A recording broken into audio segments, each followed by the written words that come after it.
We're going to look at Genesis chapter 2 today, and I'll start reading in verse 2. The Bible says, "And on the seventh day God ended His work which He had done, and He rested on the seventh day from all His work which He had done. Then God blessed the seventh day and sanctified it, because in it He rested from all His work which God had created and made."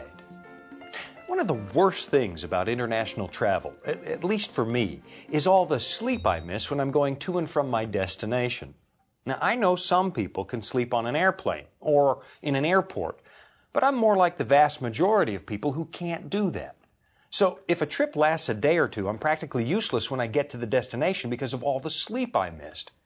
And if you add to that the jet lag, suddenly I'm not even sleeping when I get to the destination either. So maybe you can imagine my delight when I read that the San Francisco airport is considering building an area inside the airport where you can actually rent a bed and take a nap. Now, frankly, I don't know why more North American airports haven't caught on to this idea, that travelers might be willing to pay for something to sleep on other than one of those horrible chairs they put at the gate.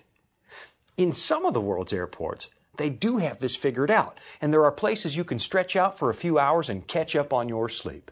And for the exhausted traveler, it's got to be one of the most welcome sights in the world, a bed in an airport. You know, since the introduction of sin into our world, life itself has become more than just a little exhausting. We're living a less than ideal existence because of our rebellion against God, and it's taking a toll on us. We're often tired, frustrated, disappointed, or disillusioned with life. Time moves so fast that we feel like we're being pushed from one exhausting event to the next without any chance to catch our breath. And then you discover that God never meant for us to work 24/7, 365 days a year.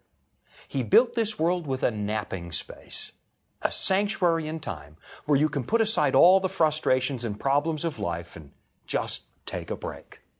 When you discover it, when you see the incredible, merciful gift that God has given us in the Sabbath, it brings such relief and joy that it's kind of like suddenly discovering a quiet bed in the middle of a busy airport. After years of neglect, millions of people all over the world are rediscovering the joys of the Sabbath, a day where you get to recharge your batteries and just rest in the presence of God Himself. So why not take a look at your calendar this week and study it carefully? You're going to find this resting spot at the end of the week, and if you take advantage of it, you're going to discover it's just a better way to live.